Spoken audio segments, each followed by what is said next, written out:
This is Democracy Watch. Marc, I want to draw your attention back to a moment during these confirmation hearings, Pam Bondi's confirmation hearing for Attorney General, and what she said at the hands of Senator Hirono. I want to ask you a factual question. Who won the 2020 presidential election? Joe Biden is the President of the United States. Ms. Bondi, you know that there is a difference between acknowledging it and, I can say that Donald Trump won the 2024 election. I may not like it, but I can say it. You cannot say who won the 2020 presidential election. Okay. It's disturbing that you can't give voice to that fact. Okay, so she was asked point blank whether Joe Biden won the 2020 election. She deigned to allow that Joe Biden is the president, so very brave of her to acknowledge that, but wouldn't even bring herself to say that Donald Trump lost the 2020 election.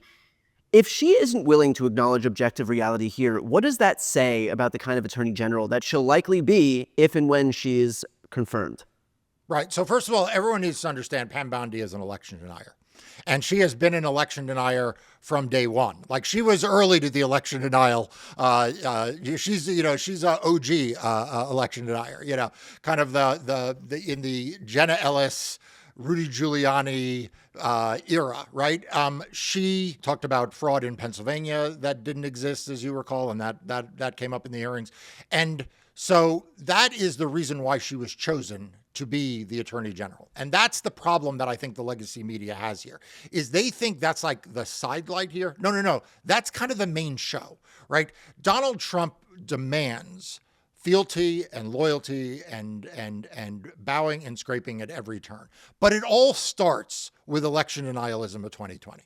That is like the price of entry into his world. And she paid that price early, and she has stayed on it all along. So she's obviously not going to give it up now, right? She is going to be an election denier from before she was nominated, when she's nominated, and when she is in office. And you should assume that if she's the attorney general, she will continue to promote the big lie about 2020. She will promote other big lies that Donald Trump once told about elections. And unfortunately, she will do whatever Donald Trump wants. So if Donald Trump wants his political enemies prosecuted, she'll prosecute his political enemies. If he wants her to, say that a law that was passed by Congress he doesn't have to follow, she'll say that. She's on board with whatever Donald Trump offers up to her, and that's why she was picked.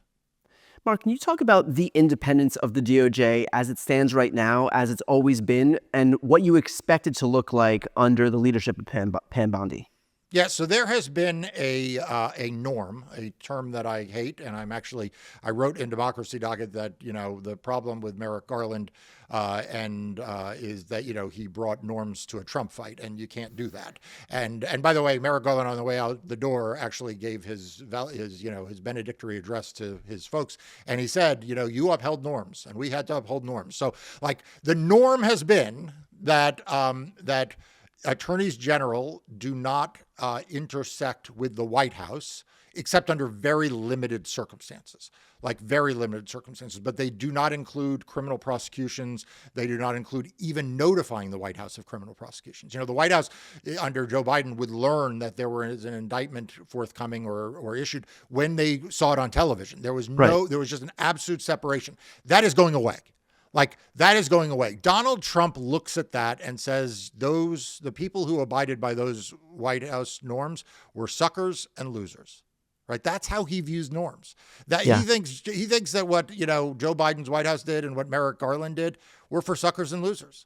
And so he is not going to abide by that. He's going to expect that if he wants to know what's going on in a criminal case, he's going to know. He's going to want to expect that if he wants to know why someone's not being investigated and say that they should, he's going to expect that to happen. And notwithstanding Pam Bondi's feigning, oh my God, I couldn't ever imagine Donald Trump asking me to do something illegal or unconstitutional. Of course he's going to. He did in his first term. Of course he will in his second term. Right. I mean, we are talking about somebody who right now, objectively speaking, is a convicted felon. And so the dichotomy between her needing her fainting couch and the smelling salts because somebody dared bring up the prospect, the notion that Donald Trump may at some point suggest that she do something illegal versus the reality, which is that he's done it, not only been convicted for it in New York, but also was indicted in Georgia, in Washington, D.C., in Florida. I mean, the gap there is as wide as the Grand Canyon. Yeah, what I don't know is more pathetic is that the Republican senators actually played along with her. You know, the Republican senators acted as if what she was saying was true.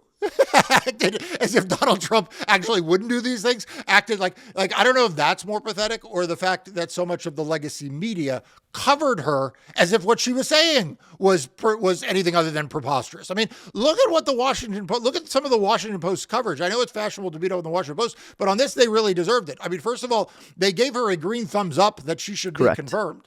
And then look at the coverage of the hearings. They're like, she vowed to not, engage in political prosecutions, as if like somehow, like, what are you talking about? Of course she's going to. Well, speaking of the way in which the Washington Post and so many other legacy media outlets are dropping the ball in blind deference to Trump as they heap goodwill onto Donald Trump, that really does underscore the importance of outlets like yours, of Democracy Docket, which you founded to focus on everything voting elections. So for anybody watching right now, if you are not yet signed up for Democracy Docket, please make sure to sign up. I'll put the link right here on the screen and also in the post description of this video.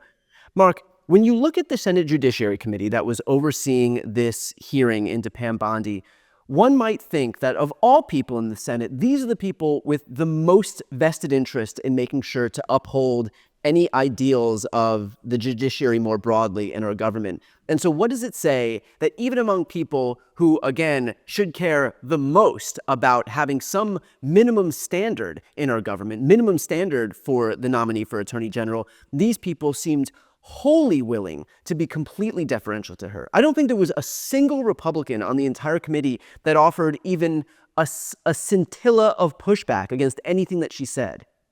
Yeah, look, we have seen 3 moral collapses and political collapses since Election Day. Number one, we have seen the legacy media completely implode and bow and scrape to Donald Trump, not just in their coverage, but literally in the checks they are writing, the checks that their billionaire owners are writing. That is a big story unto itself, and it's one that you and I have talked about before, but it bear repeating because it also reflects on how these hearings are covered.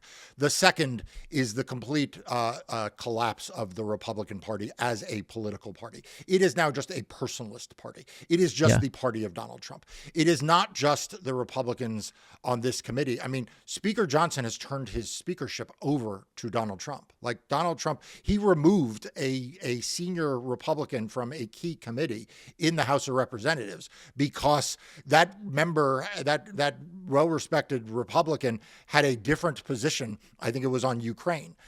So Speaker Johnson has completely turned over the House. And the Senate, it's not just this committee, it's John Thune and the entire Republican conference. They have turned over their advice and consent role entirely to Donald Trump. They're not trying to do oversight. They're not trying to advise and consent. As you say, they weren't even willing to feign asking hard questions. They weren't even feigning to have any skepticism in this hearing or any of the others. And so that needs to be front and center for what we are up against. And then finally, the courts, right? We saw the court system fail to hold Donald Trump accountable in the criminal cases. He was practically given valet parking and a press suit by Judge Merchan at the end, who promised him the sentencing wouldn't take long and he wouldn't get any penalty. And the Supreme Court did the same thing, and we've seen what Eileen Cannon has done in there. And so, we are it. Here's the deal, everyone. If you feels like we are alone, it is because we are. It is left to people like Brian Tyler Cohen, myself, and you all, and others who are not going to bow down, who are going to stand up tall. And we have to do that because if you're looking out in the room looking for other people standing up tall, you're seeing a whole lot of people kneeling. You're seeing a whole lot of people bowing. And so please don't give up. Don't give up on following the independent media, and don't give up on people willing to stand up against Donald Trump. I think that's the perfect moment to, again, recommend that folks who are watching right now, if you're not yet signed up for Democracy Docket, that is the exact type of fearless journalism that we need moving into the next 4 years here. So I'll put that link right here on the screen and also in the post description of this video. I'm Brian Tyler Cohen. I'm Marc Elias. This is Democracy Watch.